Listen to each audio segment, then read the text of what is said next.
Être heureux, parlons-en. Aujourd'hui, je vais vous donner le secret du bonheur. C'est quand même une très belle promesse. Eh bien, c'est vrai.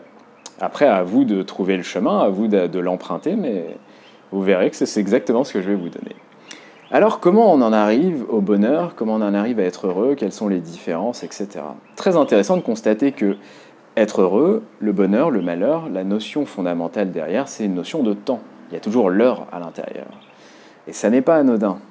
En réalité, comment ça se passe? Faisons la chronologie des événements. D'abord, vous avez de la joie qui arrive.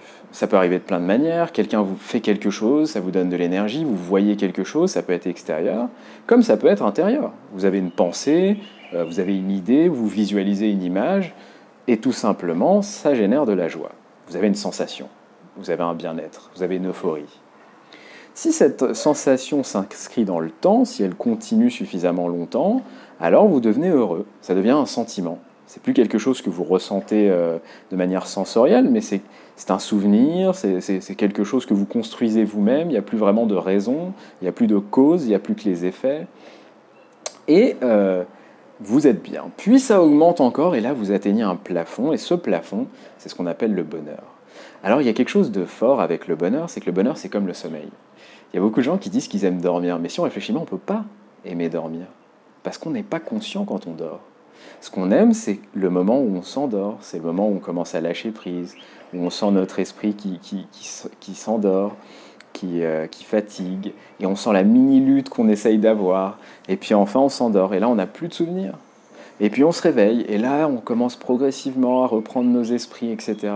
Et c'est ça qui est chaleureux, c'est ça qui est doux, c'est ça qui est sucré, c'est ça qui nous donne envie. Mais c'est pas le fait de dormir. Et bien le bonheur c'est pareil. On ne peut pas faire l'expérience du bonheur de manière consciente. On se sent devenir de plus en plus heureux, et puis après on a un blackout, on ne se souvient de rien, et on redescend un petit peu en intensité. Et c'est en redescendant, en étant heureux à nouveau, qu'on se dit « Oh, mais je vois que j'étais un petit peu au-dessus, même si on n'arrive pas vraiment à concevoir ce que c'était. » Alors comment on fait pour arriver là? Comment on fait pour augmenter notre niveau de joie jusqu'à arriver au bonheur? Eh bien en réalité, pour moi, à l'intérieur de notre corps et de notre esprit, il y a un combat qui se fait en permanence entre trois forces, qui sont le passé, le présent et le futur. Et oui, comme je vous l'ai dit, tout n'est que temps.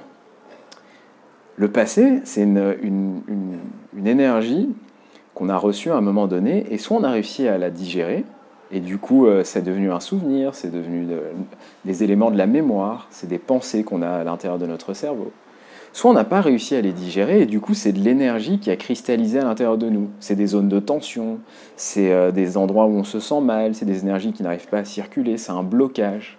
Ça peut même aller jusqu'à un traumatisme. Évidemment, si vous êtes traumatisé, si vous avez un blocage en permanence, comment, quand de la joie arrive, vous pouvez réussir à la faire se maintenir suffisamment dans le temps? C'est très compliqué. Vous ne pouvez pas être heureux si vous êtes enfermé dans le passé. De la même manière, si en permanence vous êtes en train d'imaginer votre futur, si vous visualisez des nouveaux événements, si vous faites des images, alors vous vous projetez dans l'attente de quelque chose, et du coup vous n'êtes pas concentré sur cette joie qui arrive. Vous n'êtes pas là, vous avez votre esprit ailleurs. Alors vous allez me dire, oui, mais le bonheur, c'est un état, c'est pas un état, c'est un espace dans lequel on n'a pas de conscience. Donc, qu'on soit dans le passé ou dans le futur, on n'est pas conscient de la joie. Donc c'est non. La différence, c'est que là, vous êtes conscient d'une des forces. Vous êtes conscient de votre passé, vous êtes conscient de votre futur, donc vous êtes quelque part. Pour arriver dans le bonheur, c'est pas un état. On dit être heureux, c'est un état. On ne dit pas être le bonheur, on dit être dans le bonheur. Vous allez quelque part, et pour y entrer, il faut laisser votre conscience. Et c'est ça le secret. Où est-ce que vous mettez votre conscience?